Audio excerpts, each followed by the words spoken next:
ความตายเป็นธรรมดาของสัตว์โลกผู้เกิดมาแล้วเฮาเกิดบ่เฮาเนี่ย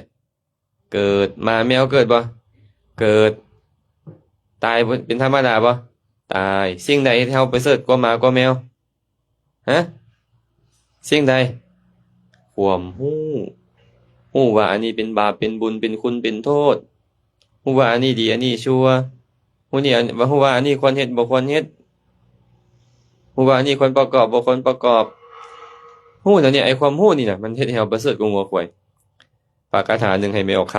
ำมาซะเพิ่นบอกว่าจังซี่ว่าโภชนังเมถุนังนิทธาขเวโปเสจะวิชชติวิชชาวิเสโสโปสัสสะตังหีโนโคสโมภเวการกินการสืบพันธุ์หรือการเสพเมถุนและการหลับนอนมีอยู่เหมือนกันแก่คนและงัวควายวิชาความรู้ตอนนั้นเฮ็ดให้คนนี่ประเสริฐกว่างัวกว่าควาย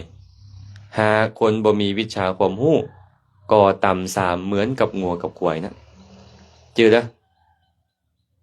พวกเฮานี่น่ะจะประเสริฐกว่างัวกว่าควายนี่ย้อนวิชาความรู้เด้รู้ว่าอันใดเป็นบาปเป็นบุญเป็นคุณเป็นโทษพุ่นเด้งัวควายรู้จักกินบ่เฮารู้จักกินบ่ซ้ำกันงัวควายรู้จักสืบพันธุ์บ่รู้จักเสพเมถุนบ่รู้จักเฮาก็รู้ซ้ำกันงัวควายรู้จักหลับจักนอนบ่เฮารู้บ่ซ้ำกันมันสิต่างหยังกัน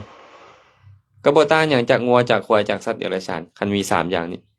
อย่างที่4คือวิชาความรู้จะเฮ็ดให้เฮาประเสริฐกว่างัวกว่าควายให้รู้ว่าอันใดเป็นบาปเป็นบุญเป็นคุณเป็นโทษให้มักฟังธรรมเฮ็ดให้เฮาประเสริฐขึ้นแล้วเฮาจะได้เฮ็ดในสิ่งที่ถูกต้องได้เนาะ